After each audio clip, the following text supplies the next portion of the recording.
I'm gonna give you 5 tips to lower your 40 time, and we are going to start right now.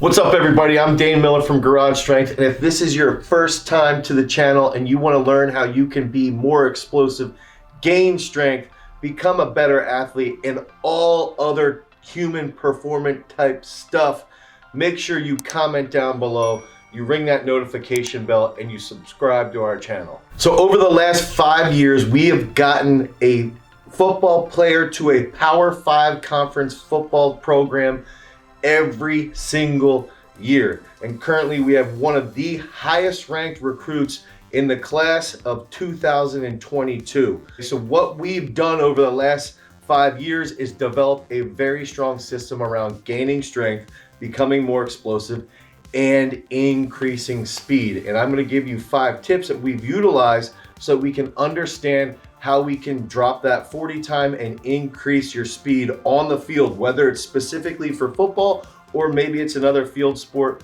like lacrosse, soccer, field hockey, anything along those lines. So that first tip to decreasing your 40 time and increasing your speed when you're being tested is learn how to master the start. We've got to understand that when we're getting into that start position, 70% of our weight should be forward. We have to understand our shin angles, and we've got to know how to get into that position properly with one foot stepping back, digging in that plant foot so that we have a good position coming out of that start, and know that the shin angle of our front foot is going to be dictating how well we drive forward out of that start position. That second tip is going to be based around understanding that drive phase. So knowing that coming out of that start position and then entering into that drive phase, that first 10 to 15 yards, is that we've got to push forward. We need to push through that drive phase so that we can accelerate as quickly as possible. It's all about acceleration during this part of the 40. And so we need to maximize our shin angles. We need to make sure that our arms are pumping as effectively as possible, and we have a nice forward lean so that we can accelerate down the turf.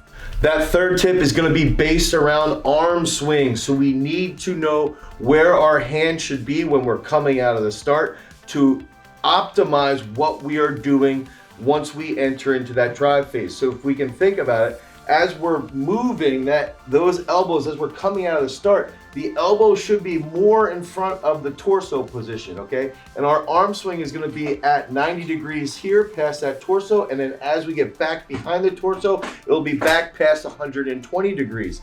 And we've gotta think that as we get a little bit more upright, that front arm angle will not get past our torso as much. It'll be more in line with our hip as we get through that drive phase. But the faster our arms are moving, the faster our legs will turn over, and ultimately we are going to lower that 40 time.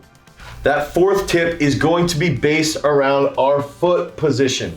So when we're getting out of the drive phase, when we are in the drive phase, our foot should be plantar flex. We are driving, we are pushing, we are accelerating as rapidly as possible.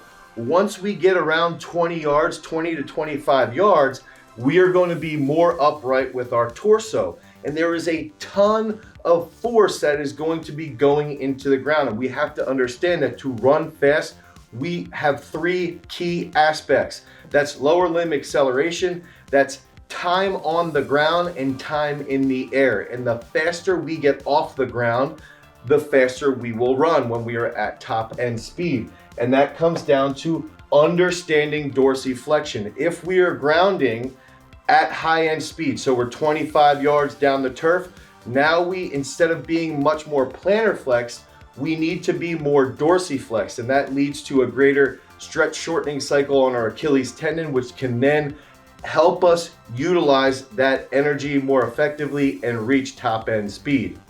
So that fifth tip is going to be based around top end posture. If we look at the fastest athletes in the world, their posture is going to be much more upright. They're going to have ground strike underneath their center of mass. That will create a little bit more force development forward, okay? So if their top end posture, if we can focus on being stable and optimizing that above the waist, the only thing that should really be moving at top end speed is our arms. So that posture has to be reactive. We have to be reactive in our trunk. We have to be reactive in our abs so that our body is able to utilize that energy as efficiently as possible. So now we're gonna have these 5 tips. We're gonna head down to the performance area where we got an NCAA All-American who's gonna demonstrate these key aspects so that you can lower that 40 time.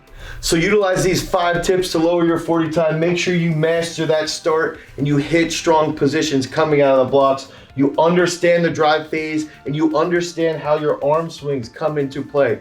You recognize at what point during that 40 you need to start to achieve more dorsiflexion in that ankle joint, and you control that top end posture with a reactive ab sense, okay? And if you wanna learn what that reactive ab means, we've got a product, How to Get Faster, at garagestrength.com, and we utilize our entire trunk training in our How to Get Faster program is all based around reactive abs. So if you want to pick up that program, head over to garagestrength.com. In the meantime, implement this into your training so that you can continue to get faster, and check out that video right here so that you can continue to learn how to run faster and be more agile.